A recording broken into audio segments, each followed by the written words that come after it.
चलिए, ये रणनीति आप आते हुए देख रहे हैं नेस्ले पर और बढ़िया मोमेंटम हम लोग दोबारा ट्रैक करते हुए अब विप्रो पर। वीरेंद्र जी, इन दोनों काउंटर्स पर हम लोग चर्चा करते हुए दिखेंगे।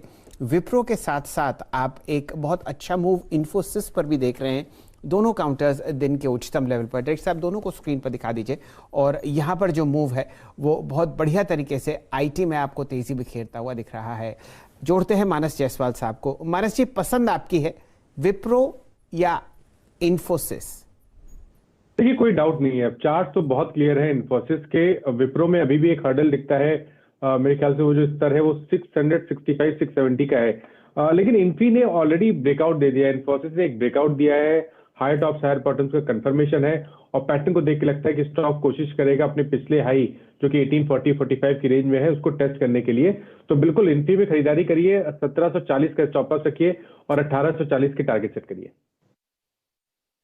ये व्यू आपके सामने आता हुआ दिख रहा है। आप समझ ही सकते हैं कि अब टीसीएस के साथ इन्फोसिस, उससे पहले हिंदुस्तान यूनिलीवर और आरआईएल आप बढ़िया मोमेंटम में देख रहे हैं। एलएनटी इंट्राडे हाई पर चल रहा है और इसी वजह से आप ताबड़तोड़ मोमेंटम अब देखते हुए दिख रहे हैं निफ्टी पर। उच्चतम लेवल 18,085, अब 211 अंक की वृद्धि आप देख रहे हैं और नायका 2400 को पार करता हुआ 2410। वीरेंद्र जी,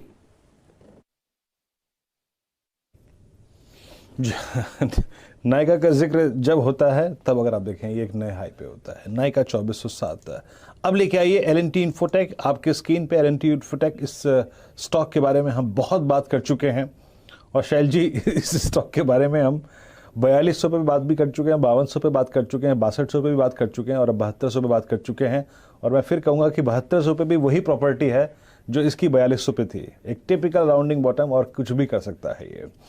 आपकी राय असित, जरा प्लीज एक बार एल&टी इन्फोटेक के चार्ट्स को देखिएगा। आई थिंक इसमें ऑप्शंस तो हम ट्रेड नहीं कर सकते, बट ये जो प्राइस काटा है इसने 7120 का, इसका मतलब क्या है? नेक्स्ट प्रोजेक्शन लेवल क्या आता है इस स्टॉक में?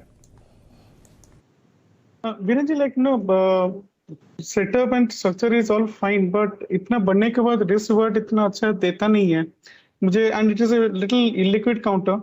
अगर यहाँ से 20-30 पॉइंट का रिट्रेसमेंट आता है तो still can take it, but at this price point it is not favourable. That is how I will be looking at it. I think LTI से बेटर है, एचसीएल टेक हो गया, tech Mahindra, TCS, Infosys, they will give a better revert. ये सारे stock में और एक issue है वीरेंद्र जी की जब ये चलते नहीं तो एक एक टिक में 30-40 पॉइंट नीचे आ जाते हैं, and that also becomes little illiquid. तो I would like to stay away. Cash investment is all fine, but F and O में लेना थोड़ा दिक्कत हो सकता है। 7,150 की रेंज में it would be a better entry than at this point of time. इसे कहते हैं कि देखिए होता क्या है ना कि डिलीवरी में तो आदमी लेके बैठ गया, इंतज़ार कर रहा है और 200 रुपये 300 में चल गया। डेरिवेटिव में जब आप इन स्टॉक्स को लेंगे ना तो एक एक टिक में दिल टूटता है और दिल बाग बाग हो जाता है। पता चला एक टिक में अगर आप देखें जब आपने लिया पीछे मुड़े तो 35 रुपये नीचे, 2 टिक में 70 रुपये ऊपर।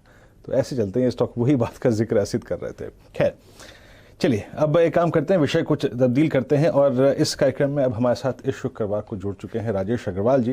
राजेश जी नमस्कार। पहले बताइए कि नायका आपको मिला था क्या, और नायका, जोमेटो और इसी क्रम में कोई और स्टॉक जो आप जहन में आता हो कि बॉस पकड़ लो, अगर यहाँ से पैसा बन के मिलेगा?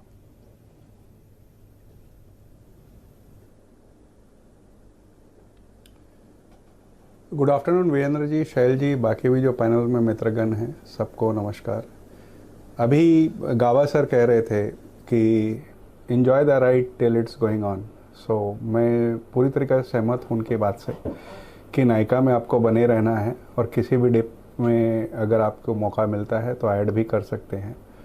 कुछ लोग कहेंगे कि वैल्यूएशन बहुत ज़्यादा है, ये है वो है, लेकिन अगर आप देखें तो करीब करीब 40 स्टेट शहरों में इनके 80 स्टोर भी ऑफलाइन खुल चुके हैं। ऑनलाइन में अच्छी खासी पकड़ है, कॉस्मेटिक्स वगैरह में डील कर रही हैं, कुछ फैशन कपड़ों में भी आ रहे हैं। और जिस तरीक़ा से ऑनलाइन का चलन बढ़ता जा रहा है ना, मैं समझता हूँ कि आने वाले 10 साल के बाद जो दौर होगा वो कुछ और होगा। तो हो सकता है कुछ टाइम पे ये ऑनलाइन, आज से 4-5 साल 10 साल पहले किसे पता था कि जोमेटो करके या कुछ करके आएगा। तो डेफिनेटली एक आने वाले दौर के स्टॉक्स हैं इस समय हो सकता है कि वैल्यूएशन थोड़े स्ट्रेच नज़र आते हों अगर आप इनको इनकी कमाई या इनके सेल्स वगैरह से कंपेयर करें तो, बट चूंकि ये न्यू एज स्टॉक्स है और ग्रोथ प्रोस्पेक्ट्स बहुत हाई हैं, तो मैं समझता हूँ कि कोई गिरावट आती है बिल्कुल खरीदारी करनी चाहिए और जिनके पास है वो बने रहें। आपके सामने हिंडाल्को के नतीजे